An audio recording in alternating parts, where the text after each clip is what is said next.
Hello प्यारे बच्चों, हम लोग क्लास 12th एनसीईआरटी का फर्स्ट यूनिट का हिंदी मीडियम का ये थर्ड लेक्चर बना रहे हैं और जिसमें हमारे पास है विलयनों की सांद्रता को व्यक्त करना, है ना। विलयन का चूँकि यूनिट है ये, और विलयन हम किसे कहते हैं ये हम बहुत अच्छी तरह से जान चुके हैं कि जब हम दो या दो से अधिक पदार्थों के समांगी मिश्रण को मिलाते हैं तो विलयन कहलाता है।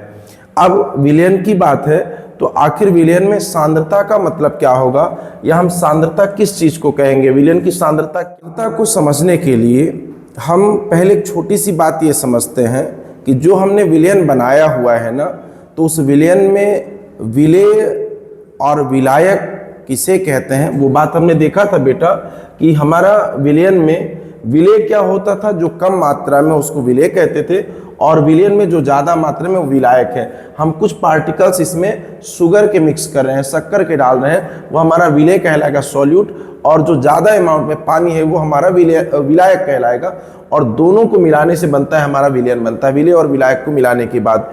तो जो सांद्रता को व्यक्त करना है हमको, तो हम पहले एनसीईआरटी की लाइन को देखते हैं और उसके बाद फिर हम लोग नोट्स प्रिपेयर करते हैं। जैसे जो बच्चों इसमें हमारे पास सांद्रता को व्यक्त करने के लिए एनसीईआरटी में दिया है, पहले हम NCERT line by line cover करते हैं। किसी विलयन का संघटन, अब ये संघटन क्या होता है, मतलब विलयन जिससे बना हुआ है। विलयन किससे बनता है बेटा, तुमने कहा विलेय और विलायक, विलेय और विलायक से मिलके विलयन बनता है, विलायक से मिलके विलयन बनता है।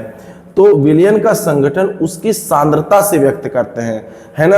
मतलब संगठन का मतलब क्या है, संगठन का मतलब ये है कि हमारे पास विलेय कितना है, किसी भी विलयन में विलेय कितना है, उसी को हम लोग सांद्रता कहते हैं। अब सांद्रता हम दो तरीके से बता सकते हैं। सांद्रता को या तो हम गुण देख के बता सकते हैं बेटा कि उस पर्टिकुलर विलयन का कितना गुण है, या तो हम मात्रा देखकर बता सकते हैं।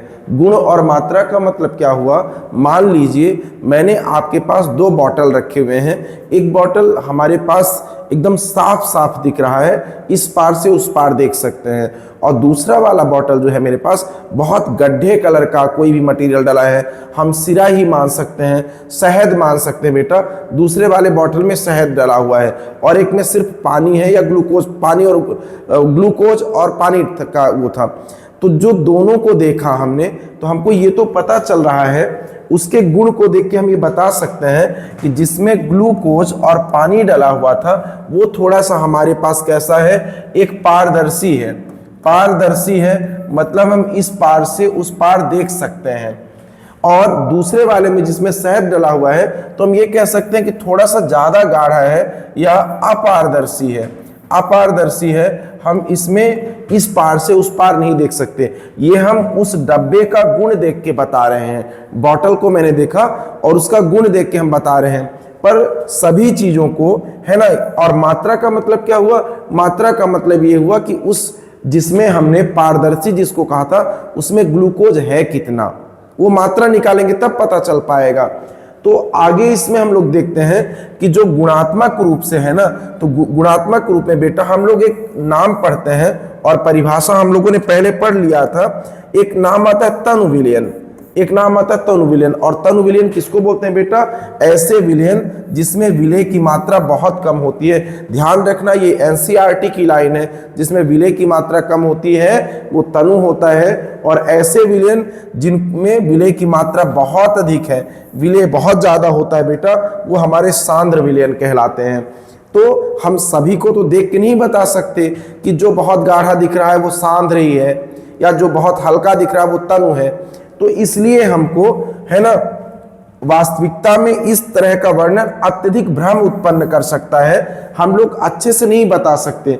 और सांद्रता को व्यक्त करना है यदि सही तरीके से, तो हम उसकी मात्रा के आधार पर विलयनों का मात्रात्मक रूप से वर्णन की आवश्यकता होती है। हम मात्रा निकालेंगे कि आखिर किसी विलयन में विलेय कितना है। विलेय कितना है बेटा, अभी हम सांद्रता की परिभाषा भी लिखने वाले हैं जब नोट्स बनाएंगे, तो विलेय कितना है उसी चीज के बारे में बात करना है। विलयनों की सांद्रता का मात्रात्मक वर्णन हम कई प्रकार से कर सकते हैं। अब उन्हीं में से हमारे पास अलग अलग कुछ नाम आते हैं, तो एनसीईआरटी में बेटा कौन कौन से नाम हैं उन चीजों को आप देख लीजिए। पहले तो हमारे पास जो पहला इसमें मात्रात्मक रूप में है उसका नाम है बेटा द्रव्यमान प्रतिशत। द्रव्यमान प्रतिशत, द्रव्यमान प्रतिशत ये पहला है बेटा। उसके बाद द्रव्यमान प्रतिशत के बाद क्या हो जाएगा, हमारे पास अगले नंबर पर है आयतन प्रतिशत। आयतन प्रतिशत। फिर इसी में बेटा जो हमारे पास तीसरे नंबर पर है वो है हमारे पास क्या, द्रव्यमान आयतन प्रतिशत। द्रव्यमान आयतन प्रतिशत ये तीसरे नंबर पर एनसीईआरटी में है। उसके बाद चौथे नंबर पर बेटा इसी में है जिसका नाम है मोल अंश। मोल अंश है इसी में चौथे नंबर पर एनसीईआरटी में। फिर बेटा फिफ्थ नंबर पर जो, चूंकि हम जो सांद्रता को व्यक्त करने की ये इकाइयां हैं, और सांद्रता को व्यक्त करने का मतलब क्या है, हमको विलेय बताना है कि विलयन में विलेय कितना है, इसी को हम सांद्रता कहते हैं बेटा। और विलेय को निकालने के लिए कई सारे नाम होते हैं। मोल अंश हो गया, इसी को हम लोग कह सकते हैं बेटा। आगे इसी में मोलरता भी है, और मोलरता के बाद इसी में हमारे पास मोललता। ये इतने ही नाम हमारे एनसीईआरटी में है, जबकि हम जब पब्लिकेशन बुक से पढ़ते हैं तो टोटल हमारे पास 9 सांद्रता को व्यक्त करने की इकाइयां हैं, पर एनसीईआरटी में ये जो 7 हैं इनको तो करना ही है, बाकी के सभी को भी करना है। तो हम जो अगला लेक्चर देखेंगे, पहले तो नोट्स बनाएंगे इसके, पर अगले लेक्चर में पहले बेटा हम प्रतिशतता से जुड़ी पूरी बातें करेंगे और उनके क्वेश्चंस करेंगे। पहले अगला वाला जो सांद्रता का इकाई होगा उसमें हम प्रतिशतता देखेंगे, फिर उसके बाद मोल अंश के डिफिनीशन न्यूमेरिकल के साथ देखेंगे, फिर मोलरता के ऐसे 1 बाय 1 करेंगे। और कि हमने अभी जो बात किया हुआ था वो किया हुआ है बेटा कि सांद्रता का मतलब क्या होता है। सांद्रता क्या है, तो सांद्रता का मतलब ये हो गया किसी विलयन या विलायक, विलयन कहते हैं बेटा, या विलायक की निश्चित मात्रा में, विलयन या विलायक की, किसी विलयन या विलायक की निश्चित मात्रा में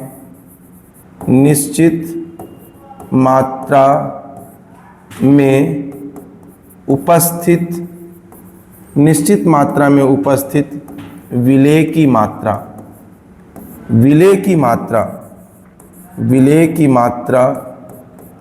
विलयन की सांद्रता कहलाती है।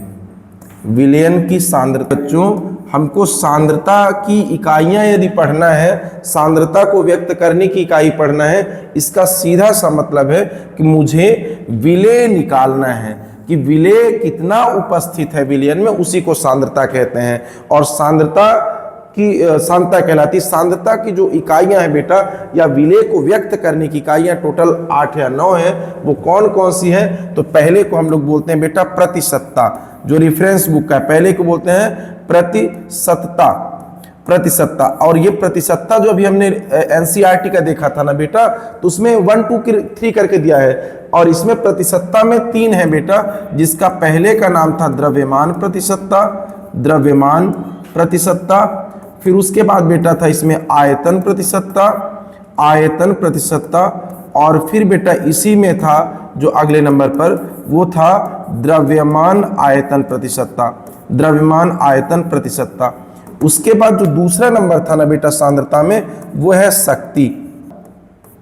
और बेटा द्रव्यमान आयतन प्रतिशतता, दूसरा है शक्ति। तीसरे नंबर पर बेटा इसमें आता है मोलरता। उसके बाद चौथे नंबर पर आता है मोललता। उसके बाद नेक्स्ट पॉइंट पे बेटा 5वें नंबर पर आता है हमारे पास नॉर्मलता। उसके बाद बेटा 6वें नंबर पर आता है हमारे पास नॉर्मलता के बाद हम लोग कह सकते हैं मोल अंश। उसके बाद बेटा 7 नंबर पर आता है हमारे पास मोल अंश के बाद कह सकते हैं फॉर्मलता। फॉर्मलता के बाद हमारे पास जो अगला नंबर आता है उसका नाम आ जाता है द्रव्यमान प्रभाज, द्रव्यमान प्रभाज।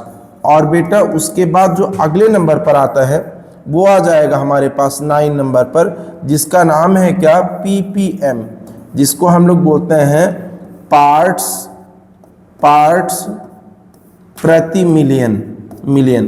तो ये टोटल जो हमारे पास रेफरेंस बुक में है, ये टोटल 9 टाइप के होते हैं सांद्रता की इकाइयाँ। इनको हमको पढ़ना है और देखना है। पहले हम लोग अगले वाले लेक्चर में बेटा प्रतिशतता पढ़ेंगे और उस प्रतिशतता से जुड़े हुए पूरे टर्म्स को पढ़ेंगे। तो आपको एक नोट्स बना के, जैसा आप बना रहे हैं, ये तीसरे लेक्चर का भी बना के रखना है। हम लोग मिलते हैं नेक्स्ट वीडियो में। Thank you, thanks for watching and listening me.